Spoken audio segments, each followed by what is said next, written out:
Today we learn 5 new words every day. What if a tiny, almost invisible daily habit could completely change the way you communicate and think? Not just making you sound smarter, but actually rebuilding your confidence and shifting how you see the world. Okay, that sounds like a stretch. That's a pretty big promise for a tiny habit. That's what I thought too, but I challenged myself to learn just 5 new words every day for a month. The effect it had on my confidence, my conversations, and even my own inner voice was nothing short of shocking. 5 words a day for a month? Okay, I'm listening. In this video, I'm not just going to tell you what happened. I'm going to show you the entire journey, the frustrating lows, the surprising highs, and the exact system that led to a transformation I never thought was possible. And I'll show you how you can do it too, starting today. Section 1, the problem, the silent frustration. So before we get into the how, where did this all start? It sounds like this came from a very real place of frustration for you. It really did. A place of quiet, constant frustration. Have you ever been in a conversation where you have this brilliant idea, but the words that come out are just flat? They're generic, a pale version of the vibrant thought you actually had. Oh, absolutely. You can see it in the other person's eyes. They're not quite getting it. You know the failure isn't the idea, but the language you're using to describe it. Exactly. That was my reality. I remember this one project meeting so clearly. I saw this nuanced path forward, but when I opened my mouth, I was using words like good, effective, and combine. I was gesturing with my hands, trying to physically carve the idea into the air. My manager nodded and said, "Okay, so a hybrid approach. Got it." But he hadn't gotten it. Hybrid was just an empty box. Completely empty of the meaning I intended. I left that meeting feeling invisible, like my best thinking was trapped behind a wall of mediocre words. And this wasn't just at work. I'd be talking about a movie I loved and just say, "It was really cool." I think we've all been the film critic with only 2 adjectives in our toolkit. You wanted to talk about the elegiac tone or the subversive plot. Yes, but those words weren't on the tip of my tongue. They were locked away somewhere. It creates this subtle but constant social anxiety. You start hanging back, not because you have nothing to say, but because you're afraid you won't say it well. And I imagine that starts to mess with how you see yourself, right? You start to believe your thoughts are as simple as your words. It's a vicious cycle. You lack the words, so you lack confidence. You don't speak, so you don't practice. You don't practice, so your vocabulary stays stuck. I was consuming all this information, books, podcasts, documentaries, but I had no sophisticated way for it to come back out. I was communicating in low res while trying to describe a high-definition world. Something had to change. Section 2, the catalyst, the what-if moment. So you hit a breaking point. What was the first step? Did you just decide to read the dictionary? My first impulse was to go all in. I'll learn 20 new words a day. I'll become a walking thesaurus. It's that classic New Year's resolution trap. But I'd tried that before and knew it just leads to burnout. Because in a week, you have 140 words to remember and you can't even recall the ones from yesterday. Exactly. But then I stumbled on a concept that changed everything, the forgetting curve. A psychologist named Hermann Ebbinghaus discovered it back in 1885. He figured out that your memory of new information vanishes at a shocking rate if you don't reinforce it. Wow, so trying to cram 20 words a day is like trying to fill a bucket with a fire hose. Affirmative. Most of it just splashes out. That was the game changer. The problem wasn't my effort, it was my strategy. The goal shouldn't be to cram, but to retain. And the key to retention is spaced repetition, reviewing information at increasing intervals. So instead of a huge, unsustainable goal, you went small. Small, laughably small. A number so manageable I couldn't possibly make an excuse to skip it. 5. 5 words a day. It sounds almost too simple to work. It felt silly, but it was also the first goal that felt genuinely doable. It was a micro habit. I made a commitment, told a friend to keep me accountable, and the experiment was on. For the next 30 days, I would find, learn, and internalize just 5 new words every single day. Section 3, the process, the daily grind. Okay, so the goal is set, 5 words a day. How did you actually do it? I need to know the system. I knew I needed a ritual. After some trial and error, I landed on a 3-step daily routine. Step 1 was word hunting. I knew right away I wasn't using a generic word of the day list. The words had to come from my own life, which makes them so much stickier. So you just started listening for them? Nodding, I became a word hunter. I carried a notebook everywhere. Reading a novel, an author described a smile not as fake, but as perfunctory. Jot it down. A podcast host described a decision as pragmatic. Jot it down. A film critic called the dialogue trenchant. Jot it down. It forced me to engage with everything on a deeper level. So you'd hunt for words during the day. What was step 2? Step 2 was the learning ritual every evening. For each word, I created a word dossier in a journal. It had 4 parts: the definition, synonyms and antonyms, the original sentence where I found it, and, this is the most important part, my own sentence about my life. Ah, so you're making it personal. For perfunctory, what did you write? I wrote, I realized I had been asking my family perfunctory, how was your day questions, instead of truly listening. That's what moves a word from your passive vocabulary, words you know, to your active vocabulary, words you use. Which brings us to step 3, which I'm guessing is activation. This sounds like the awkward part. It was, without a doubt. My mission was to use one new word in a real conversation the next day.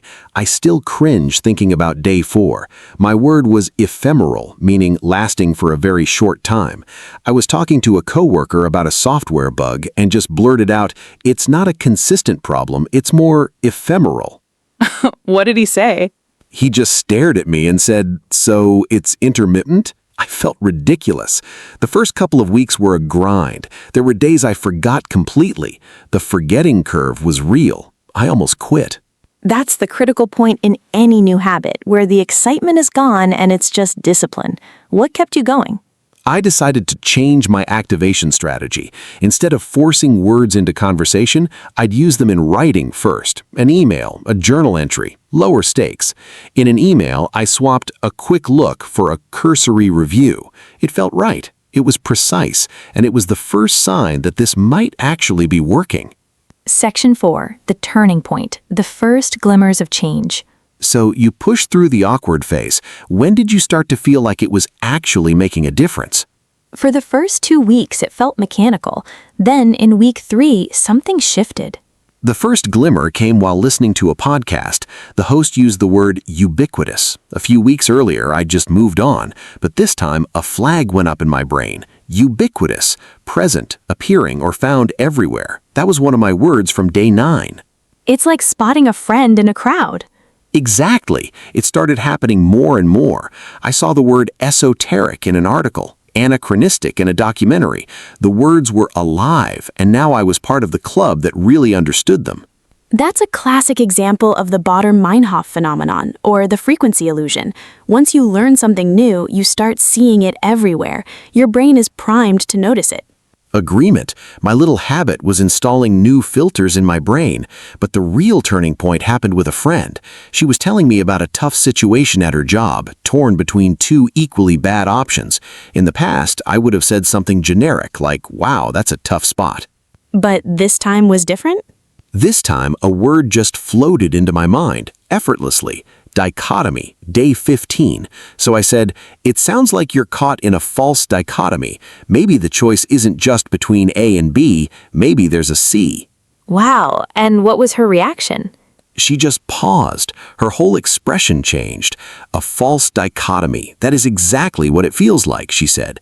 The entire conversation shifted.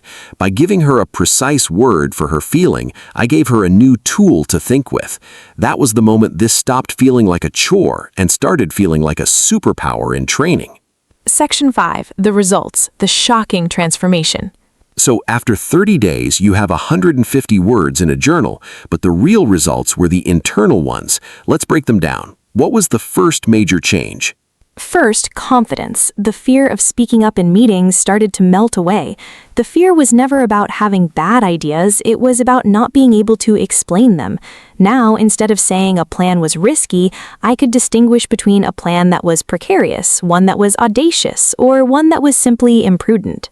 That precision gives your words weight, and when people engage with your ideas more seriously, that builds real confidence. What about the second area? My communication got a major upgrade. Conversations became more engaging because I really started to hear the specific words people used. My writing got shorter and clearer. Instead of, "We need to do this quickly," I could write, "We need to execute this with alacrity." It wasn't about being fancy, it was about being precise. Okay, but you said the third result was the most shocking. What was it? The change in my own thinking. This is what I never saw coming. A richer vocabulary is strongly associated with stronger cognitive skills, and I could feel it. For example, I learned the word sonder, the realization that every person you pass is living a life as vivid and complex as your own. Giving that feeling a name made it more tangible. It's like you're creating new frameworks for your brain. Research shows that having a more detailed emotional vocabulary, emotional granularity, actually helps you manage your feelings. Exactly. Being able to distinguish between feeling annoyed, indignant, or irate instead of just angry allowed me to understand my own emotional state with so much more precision. I started this journey thinking vocabulary was about projecting yourself outward. I finished it realizing it's mostly about perception. A limited vocabulary is like watching the world on a black and white TV. A rich vocabulary is like upgrading to 8K. The world doesn't change, but your ability to perceive it, its color, depth, and texture is magnified 1,000 times. Section 6, your turn, an actionable blueprint. Okay, I'm sold. For everyone watching who feels that same frustration you started with, what's the blueprint? It's a simple 4-step process. First, and this is the most important piece of advice, start smaller than you think you need to. I chose 5 words. If that feels like a lot, start with 3 or even 1. The goal is to build a consistent habit. Right, 1 new word a day is still 365 new words in a year. That's huge. What's step 2? Second, become a word capturer. Don't use a random app. The words that stick are the ones you discover yourself. Use a notebook or a notes app to capture words you run into in your daily life. And emphasizing. And third, you said context is king. Don't just memorize the definition. Exactly. You have to anchor the word. For each one, find its definition, a synonym, the original sentence, and, most importantly, write your own sentence that connects it to your personal life. That's the glue. And the final step? My 4th tip, make it active. Your goal is to use it, but start with lower stakes. Use a new word in your writing the next day, a private journal, a text, an email. This builds a bridge between knowing a word and owning it. Soon enough, it'll pop into your head naturally when you're talking. CTA and conclusion. So what's the big takeaway here? Profound transformation can begin with a tiny, consistent habit. This journey taught me that expanding my vocabulary wasn't about sounding smart. It was about becoming a better thinker, a better listener, and a more fully realized version of myself. The person you were in that meeting, fumbling for words, feels like a distant memory. The words didn't just change how you speak, they changed how you see. So here's my challenge to you. Don't wait. Start today. Start small. I challenge you to learn just 1 new word every day for the next 7 days. Find a word that interests you, learn its context, and make it your own. And to kickstart your journey and hold yourself accountable, go to the comment section right now and tell us the first word you are going to learn. Let us know you're starting this challenge by commenting Day 1 and the word you've chosen. If this story resonated with you, make sure to subscribe and hit that notification bell. This journey is just getting started, and we can't wait to share what we learn next. Thanks for watching. Now go find your first word.